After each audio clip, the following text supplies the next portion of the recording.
We begin with a question for everyone not named Nate Burleson. Would you ever swim in the open ocean with sharks?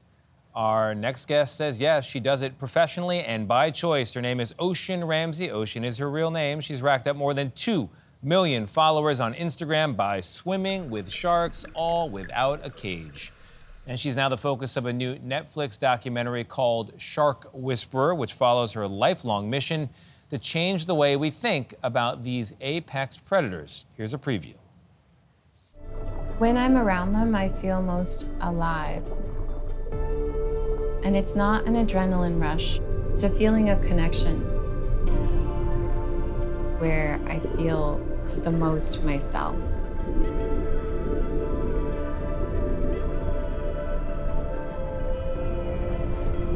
There's something so magnetic for me about sharks. And I feel like that's because that's what my life was meant for. It's my point and purpose. Ocean Ramsey joins us now. Ocean, thank you very much for being here.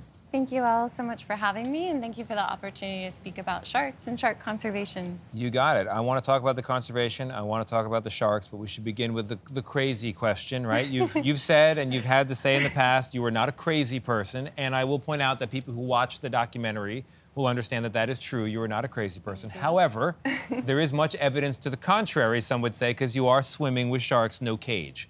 Why? How'd you get into this? I do it to demystify them, so I can teach people about what to do so that they can stay safer, ultimately to help people, but also to help sharks, because people don't want to protect what they perceive to be just a monster.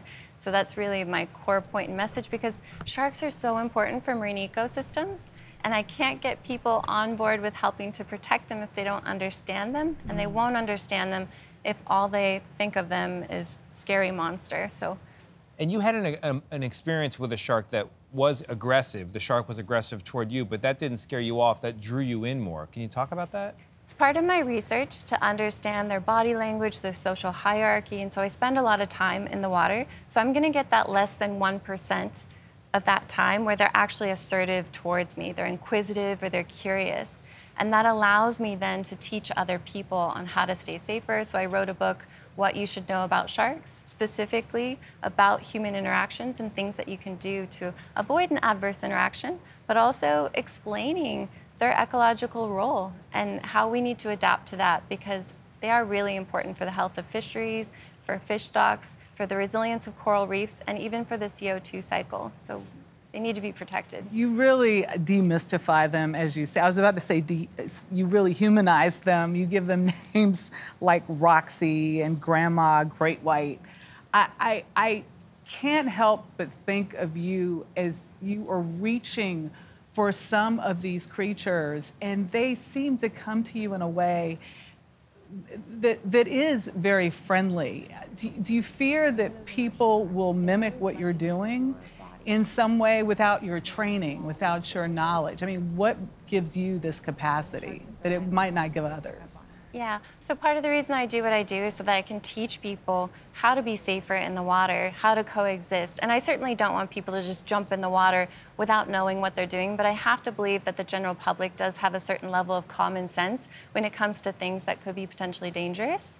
And I am not trying to portray them as harmless. They are important apex predators. I just want to replace that fear with a high, healthy level of respect and awareness.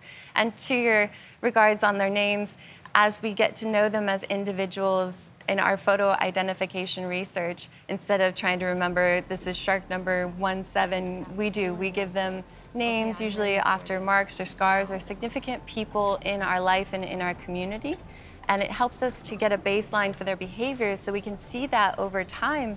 And it's incredible to get to know them as individuals. That's why I feel so bad that future generations are going to miss out on these incredible creatures and amazing opportunities if we don't do more to help protect them from finning, fishing, bycatch, the souvenir trade, cosmetics, and pharmaceuticals. I couldn't help but notice that Roxy has a broken jaw. How did that happen? Thank you for bringing that up. That's suffering in silence and, for the most part, out of sight and without compassion for sharks. So many sharks are killed, their jaws are broken open, they're cartilaginous, and so if they're caught on a hook and they're left to struggle. Oftentimes their jaws will break open and they don't all survive. And so, you know, trying to regulate bycatch in the big seafood industry would go a long ways to protecting a lot of sharks. But the number 1 reason they're being killed is for finning. And the U.S. removed themselves in 2023 from the global fin rate, which is huge. And you helped the with that. EU is doing, an environmental assessment right now. So this is an incredible historical moment in time. We just need more people on board to speak up for sharks and help push this. You're doing incredible work. I mean, I told you backstage that my 2.5-year-old daughter can identify various species of sharks, and a lot of that is due to the work that you're doing and the point that you made there at the end, which is a lot of people in the news media doesn't help. We highlight every shark attack that happens, but we are more of a threat to them than they are to us because of what you said about finning and extinction. I love how you said that, and I love that you mentioned the younger generation, because they're growing up, and that's why we do conservation work. It's really for the sake of future generations, because they're important for ecology. So thank you for that, and just raising awareness for them. I know it's hard for people to imagine that they have these complex social lives, and that 99.999% of the time, they just swim past surfers, swimmers, and divers. You can see it now in drone footage, too. I mean, I'm living proof of it as well, to be interacting with them on that level. So they're not monsters. They're important apex predators that need and deserve respect. Well, you're giving them that respect. Ocean Ramsey, thank you very much. Really appreciate you being here. Shark Whisperer is available today on Netflix. Welcome back to CBS Mornings Plus. You're looking at a live shot of the Baltimore Aquarium, and I think you just saw a shark swim by. Here's another one. Here's a question for you. Would you ever swim in the open ocean with a shark? Our Nate Burleson did, of course, and our next guest does it all the time, and she does it for a living. Her name is Ocean Ramsey, and she has racked up more than 2 million followers on Instagram alone, and she's also now the focus of a new Netflix documentary called Shark Whisperer. It follows her lifelong mission to change the way we think about these apex predators. Take a look. There's a certain level of nervousness, but it's more excitement.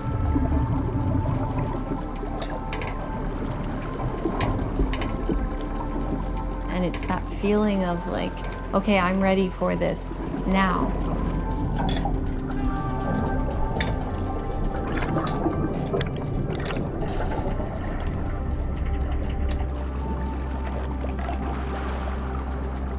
Learning, observing, noticing when I was like getting locked in here, and oop, there's one right here on the side. I missed that one. Now, do I know 100% what's gonna happen when I'm outside this cage? No.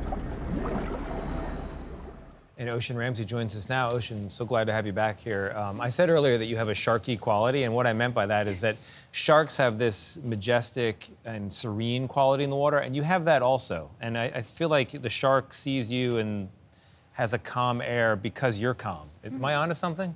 Thank you so much. That's such a kind compliment. I think any kind of analogy or relation to sharks I take as a huge compliment because they're so graceful. They are the epitome of evolutionary perfection, having been evolved for over 450 million years before dinosaurs and before trees. So thank you for that. We have a big book of historic sharks and shark fossils that my kids love. Oh, I love that. You point out that that we need sharks, but I don't think that's intuitive to people, and I actually don't know the answer to this question. If the world were rid of sharks completely, what would the oceans be like? So you'd have a collapse in your fish stocks because sharks are like the doctors of the ocean. They pick off the weak, wounded, injured, sick, dead, dying animals so diseases don't spread, so fish stocks are healthier. Also, their presence around coral reefs and seagrass beds, those are important for biodiversity, resilience against storms, that's protection for human infrastructure, and then also part of the CO2 cycle, which literally shapes the environment as we know it. So they are the regulators of the ocean, which shape our environment as we know it, and they really need to be protected because right now over 100 million sharks are being killed, and that is not a sustainable number. Sometimes it's for fishing, sometimes it's just for fun, apparently, why people kill these sharks. What I really appreciated about the documentary is that you show these sharks in a very different light than I think many of us know them as. And you say it's important to know that they are not monsters, and you portray them as individuals with characteristics and with personalities. Why was that important to you? That's important to me because I think it's for future generations. It's so that they don't miss out on being able to learn that they actually have complex social lives. They're individuals, they're incredible. And beyond their important ecological role, there's so much more to them. But we're not going to even have the opportunity to learn that if they just go extinct. And that's what's currently happening due to finning, due to fishing, due to culling, and even some sharks, especially deep sea species, are being targeted for their liver oil. It's called squalene, and it's oftentimes in cosmetics and sun care and even in pharmaceuticals. And they're even killed for the souvenir trade. So I do what I do so that people can appreciate sharks at a deeper level, but I really want to raise awareness to those issues that are wiping sharks out so that people can get to that point to actually enjoy time with them, to learn how to respectfully interact. You'll be happy to know that my 6-year-old was taught accurately in school that sharks do not eat people as a matter of habit. But he does understand that they taste people sometimes, and he asked me the other day, first thing in the morning, when sharks taste you, do they taste you hard? And I didn't really know what to say. I was like, I think, yeah, what would you say? So there's over 400 different species of sharks. Only a few of them are of a concern, but we can adapt to their behavior. And it is rare, like you said, that they make a mistaken identity bite or a territorial bite or a bite from the brink of starvation. So there's fewer than 10 human fatalities around the entire world an entire year. Amazing. Yeah, so. All right, Ocean Ramsey, thank you very much, and good luck with everything. Shark Whisperer is available today on Netflix.